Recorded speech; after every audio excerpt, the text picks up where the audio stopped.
자, 우리 베푼들과 다시 한번 인사하겠습니다. 오늘 정말 잘 오셨습니다.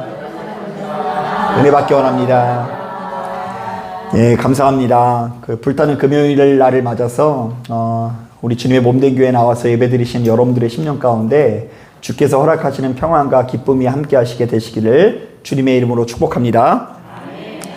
자, 오늘 우리가 읽은 이 본문을 보면 이 사도 바울이 고린도 교인들에게 한 가지 권면을 하는데요. 자, 우리 다 같이 따라해 보겠습니다. 너희는 하나님의 은혜를 헛되이 받지 말라. 자, 이것은 예수 믿는 우리들이 하나님께서 부어주시는 이 강권적인 은혜를 경험했음에도 불구하고, 자, 세상 사람들과 크게 다를 바 없는 삶을 살아가는 것을 경계하는 것인데요. 만약 우리가 은혜를 받았다고 하면서 세상 사람들보다도 더 나은 삶을 살아내지 못한다고 한다면 우리가 받은 은혜는 결국 헛수고가 되어버린다는 이야기를 하는 거예요. 사실 사도 바울은 바로 이 같은 이야기를 할 수밖에 없었는데요. 왜냐하면 바울의 입장에서는 바로 지금이야말로 우리가 은혜를 받거나 구원을 누릴 수 있는 이 절호의 기회라고 생각했기 때문입니다. 자, 그래서 6장 2절을 보면 이런 말씀을 인용하고 있죠. 보라, 지금은 은혜 받을 만한 때요. 보라, 지금은 구원의 날이로다. 자, 이게 도대체 무슨 말일까? 자, 지금 이 사도 바울은 어느 날 갑자기 이 다메섹 도상 가운데 거하시는 예수님의 음성을 듣고 주님을 영접하게 되지 않았습니까?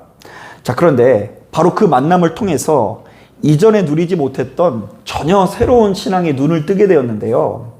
자, 이전에는 하나님께서 유대인들만의 하나님인 줄 알았는데, 자, 이제는 유대인들뿐만 아니라 이방인들도 하나님의 은혜를 경험할 수 있다는 것을 배우게 되었고요.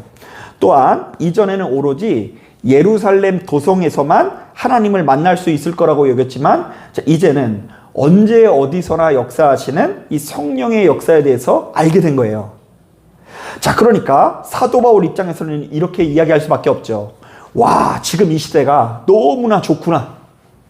자, 지금은 누구든지 입술을 열어서 예수의 이름을 부르기만 하면 너무나 강력한 성령의 역사를 경험할 수 있겠구나. 보라, 지금이야말로 은혜 받을 만한 때요. 보라, 지금이야말로 구원의 날이로다. 자, 그래서 바울은 너희가 이렇게 좋은 시기에, 자, 이전에는 은혜를 받기 위해서 예루살렘에 찾아가야 됐지만 이제는 예루살렘에 찾아가지 않고 언제 어디서든 주의 이름을 부르기만 하면 은혜를 받을 수 있는 이 시대가 왔으니 너희는 하나님의 은혜를 헛되이 만들어서는 안 된다라는 권면을 하게 된 것입니다. 자, 그러면서 말씀을 보니까 우리가 하나님의 은혜를 받는 것이 얼마나 좋은지를 우리에게 소개하고 있는데요. 자, 이른바 하나님의 은혜를 온전히 붙들고 의지할 때 반드시 나타나야 되는 구원의 열매를 크게 세 가지로 제시하고 있어요. 자, 여러분, 오늘 이 예배를 통해서 은혜 받기 원하십니까? 자, 그런데 은혜 받는 우리들에게는 어떤 기적의 역사가 나타나야 될까요? 자, 먼저 우리 다 같이 5절부터 6절 말씀 같이 한번 읽어보겠습니다. 시작. 매 맞음과 갇힘과 난동과 수고로움과 자지 못함과 먹지 못함 가운데서도 깨끗함과 지식과 오래 참음과 자비함과 성령의 감화와 거짓이 없는 사랑과. 자, 여러분 6장 5절을 보니까 이 성도님들에게 놓여진 상황이 좋은 것 같아요? 별로 좋지 못한 것 같아요? 별로 좋지 못한 것 같죠? 자, 그런데 바로 그 좋지 못한 상황 가운데서도 우리가 은혜 받은 우리들에게 맺혀지게 되는 열매가 있다고 하는데요. 자, 이때 이 깨끗함이라는 말에 동그라미를 쳐야 되고요.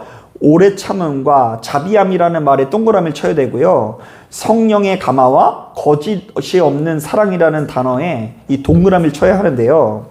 자, 이것은 하나님 아버지의 성품이 나의 성품이 되고 하나님 아버지의 속성이 나의 속성으로 변화된다라는 이야기를 하는 거예요. 자, 그러니까 본래의 나는 어떤 불편함이 좀 찾아오고 큰 어려움이 찾아왔을 때 누구보다 날이 서서 주변 사람들을 아프게 하는 사람들이었지만, 자, 그러나 이제 우리들은 성령님과 친밀히 교제하는 가운데 이전에 누리지 못했었던 성품의 열매, 내면의 열매를 조금씩 갖추게 되었다라는 이야기를 하는 거예요. 자, 한번 따라해 보겠습니다. 너희는 은혜로 말미암아 성품이 변화되어야 한다.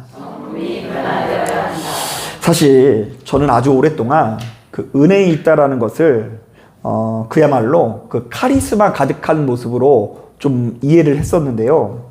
자, 좀 더 구체적으로 말하면 내가 하나님의 강권적인 능력을 갖추고 누군가를 꼼짝 못하게 만드는 것을 은혜라고 생각했다라는 거예요.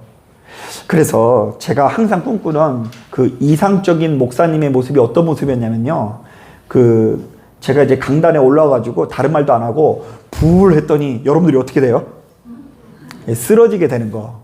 갑자기 제가 부을 했더니 여러분들이 그냥 방언이 막 랄랄랄라 막 터져가지고 그렇게 놀라운 능력이 나타나는 것을 제가 이제 꿈꿨고요. 또한 하나님께서 허락하신 능력으로 무수히 많은 병자들이 고침받는 장면들을 제가 꿈꾸면서 목사가 됐어요.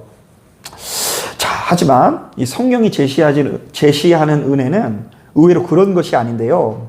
자, 은혜란 내가 압도적인 카리스마와 능력을 가지고 남을 꼼짝 못하게 만드는 것이 아니라 내 안에 예수 그리스도가 계시기 때문에, 바로 그 예수 그리스도 때문에 나의 언행심사가 변하는 것이 진짜 은혜인 것입니다.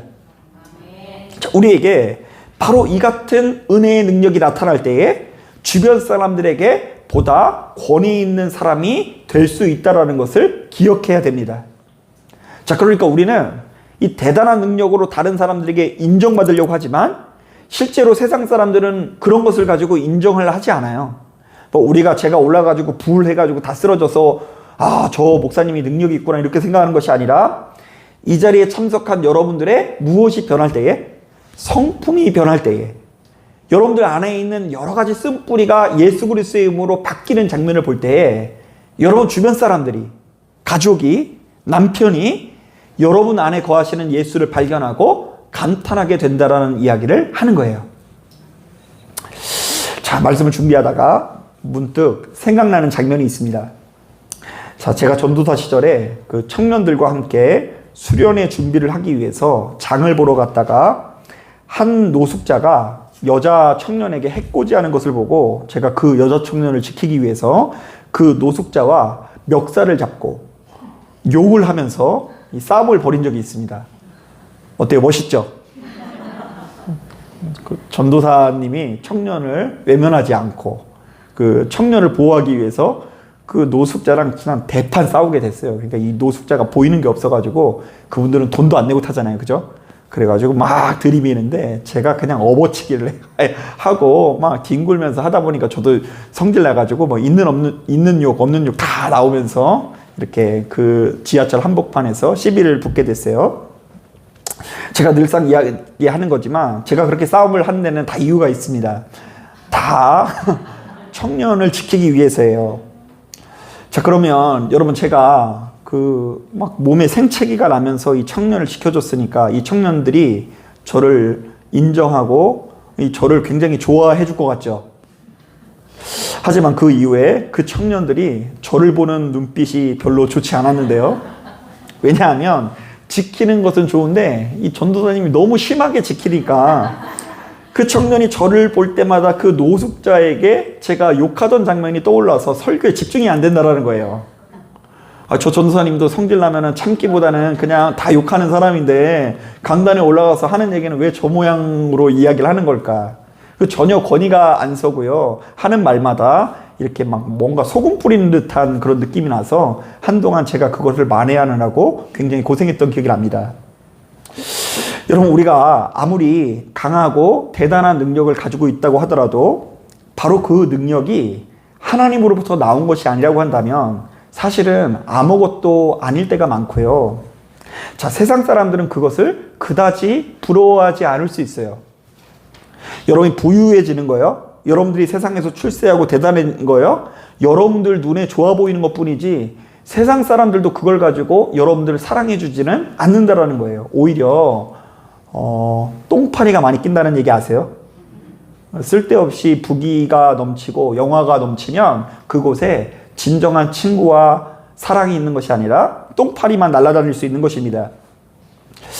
자, 도리어 우리가 모든 면에서 연약하고 부족할지라도 하나님께서 주신 마음으로 더 오래 참고 거짓 없는 사랑을 베푸는 모습을 보일 때 진정한 권위가 나타나는 것을 기억하시길 바랍니다.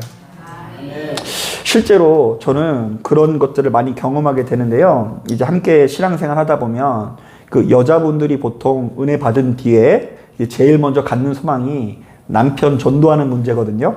그죠? 자, 그런데 이제 보통 이제 그 남편 전도하는 것이요.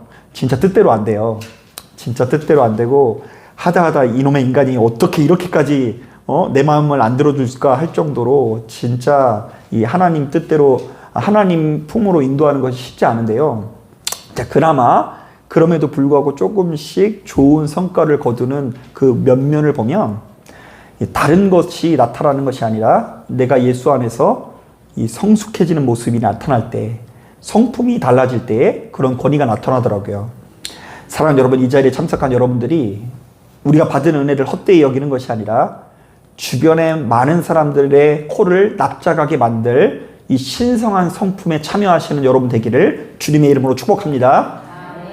자, 그런가 하면 두 번째로 예수 믿는 우리들이 은혜를 헛되이 받지 않고 진정으로 생명을 누릴 때 나타나는 또 하나의 열매가 소개되고 있는데요. 좀 비슷한 이야기인 것 같은데 다시 한번 읽어볼게요. 9절 10절 말씀 같이 한번 읽어볼게요. 시작.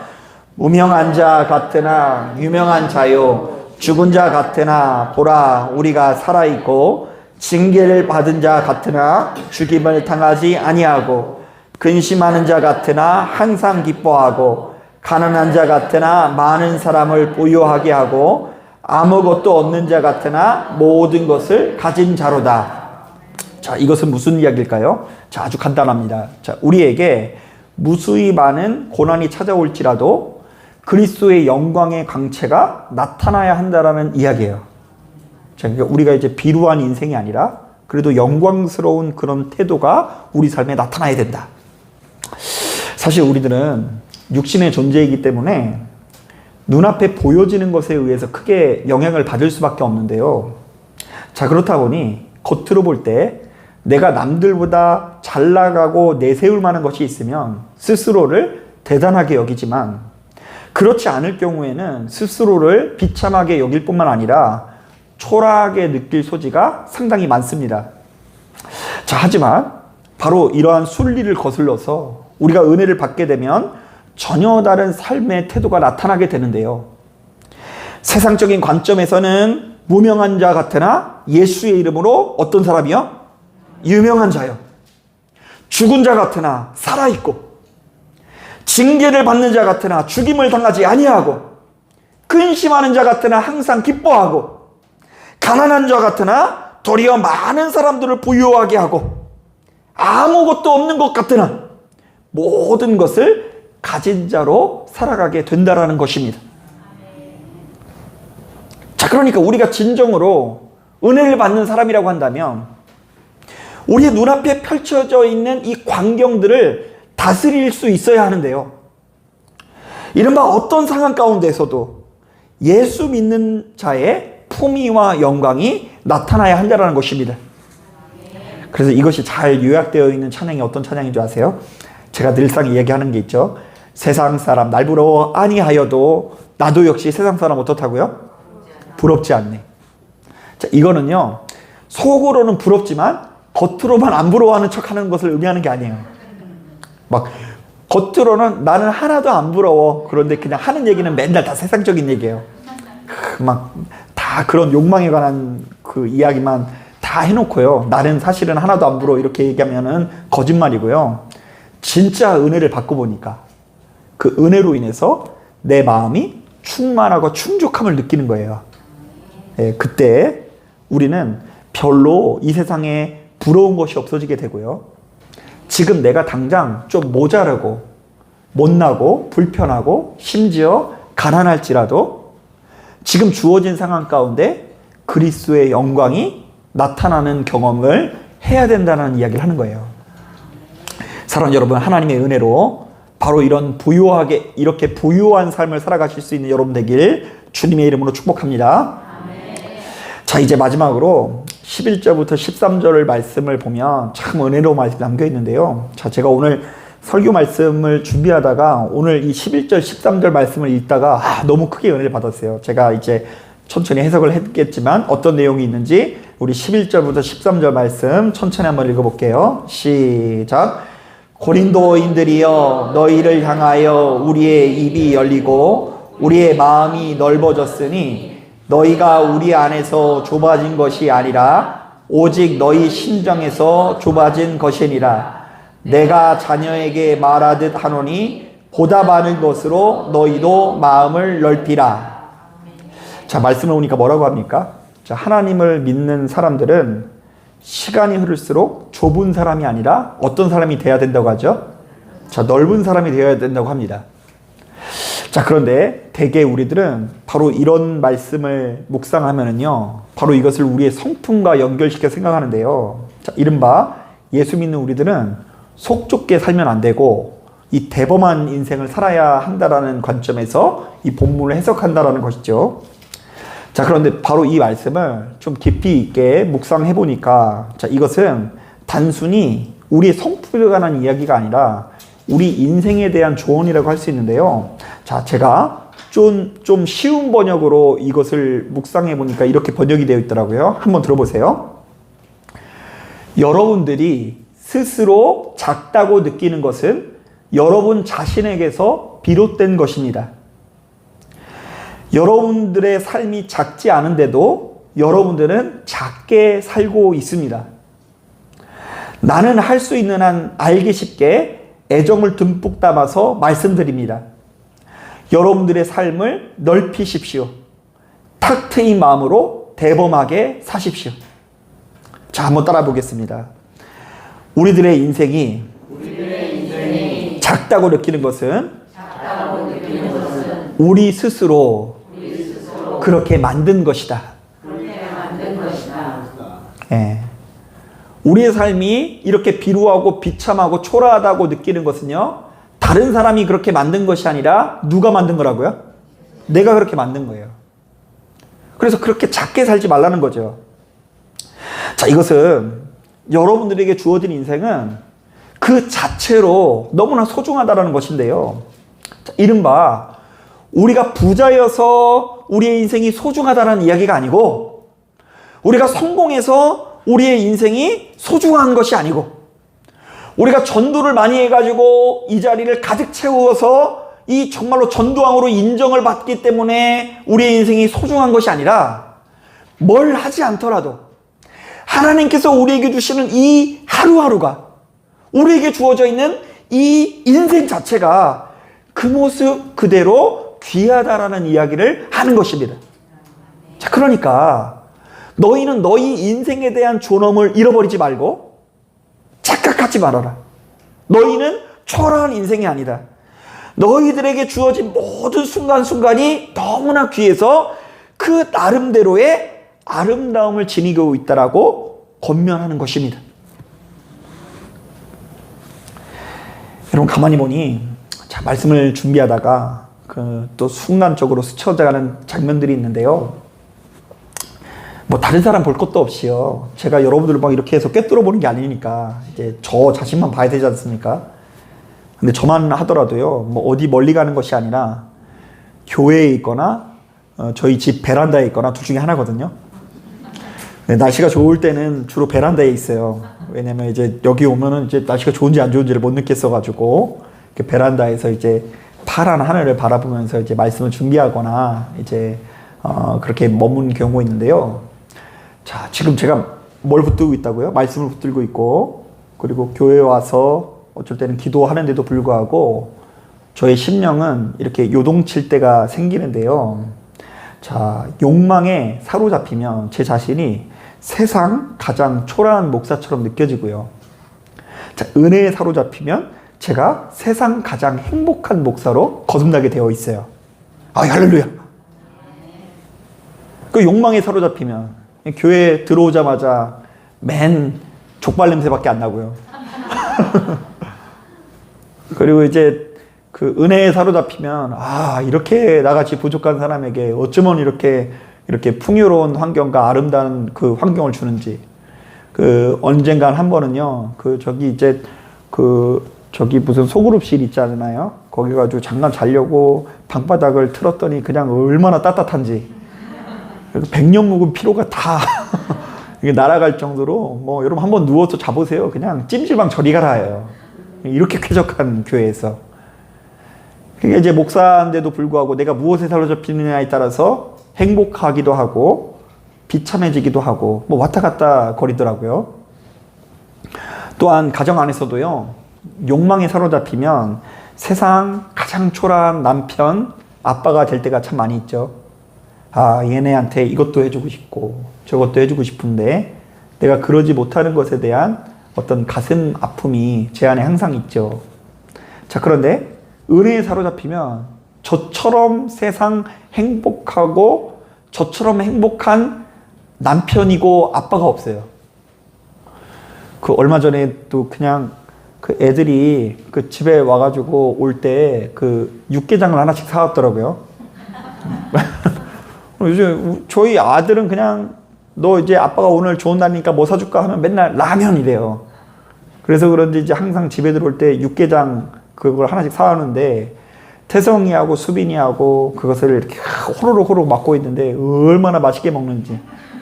특히 우리 수빈이는 얼굴이 맛있다라는 게 보리에서 표현이 돼요. 말하지 않았는데. 근데 그 모습을 보니까 여기가 천국처럼 느껴지는 거예요. 그냥 우리가 이렇게 행복하고 맛있게 먹는구나 이런 생각도 들고요. 그리고 특히 이제 그 사모님 같은 경우도 이제 참 제가 장가를 잘 간 부분이 뭐가 있냐면 저한테 바라는 게 없어요. 그냥 가족끼리 와가지고 그냥 함께 식사를 하고 어울리면 그것 자체에 굉장히 큰 행복과 즐거움을 가지고 있는 거예요.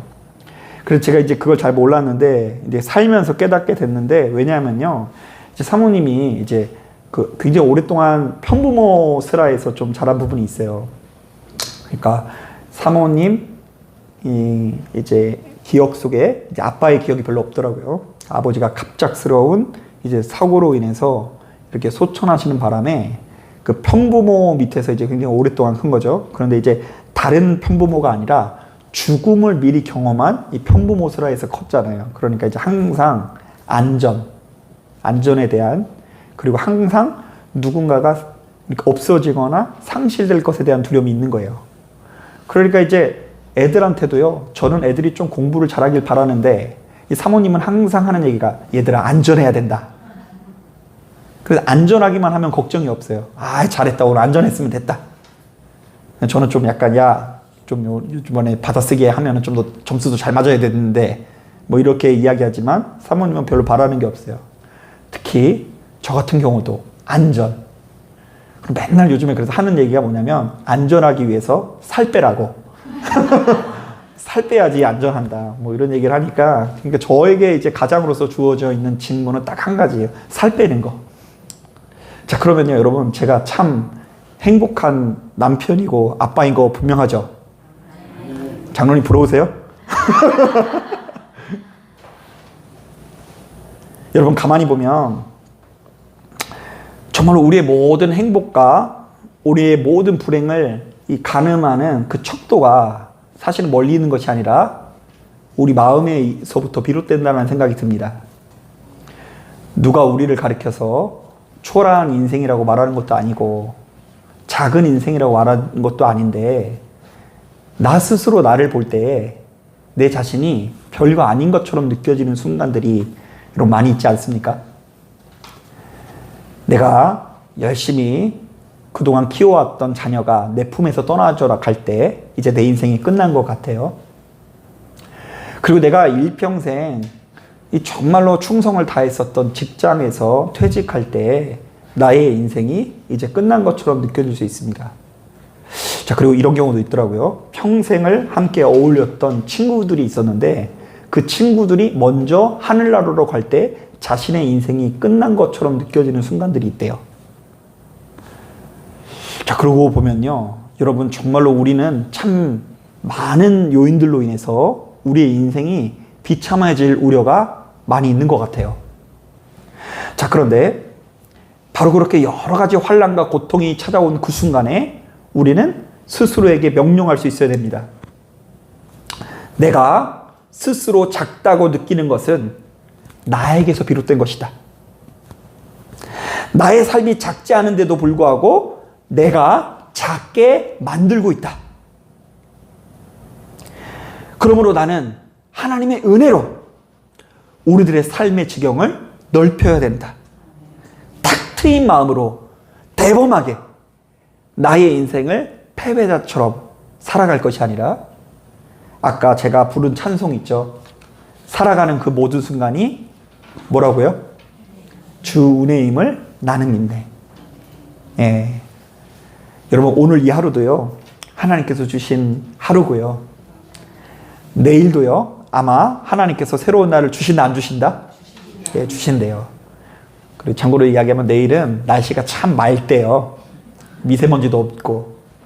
여러분 그렇게 주어져 있는 모든 하루하루가 하나님께서 주신 선물처럼 느껴져서 내가 지긋지긋하지만 죽지 못해서 살아가는 인생이 아니라 하나님께서 오늘 이 하루를 주신 것에 대한 가슴 벅찬 설레임을 가지고 이 하루를 정말로 이끌려 다니면서 지배당하는 것이 아니라 이 하루를 나의 의지와 태도를 가지고 지배하실 수 있는 저와 여러분 되기를 주님의 이름으로 축복합니다. 자, 기도하겠습니다.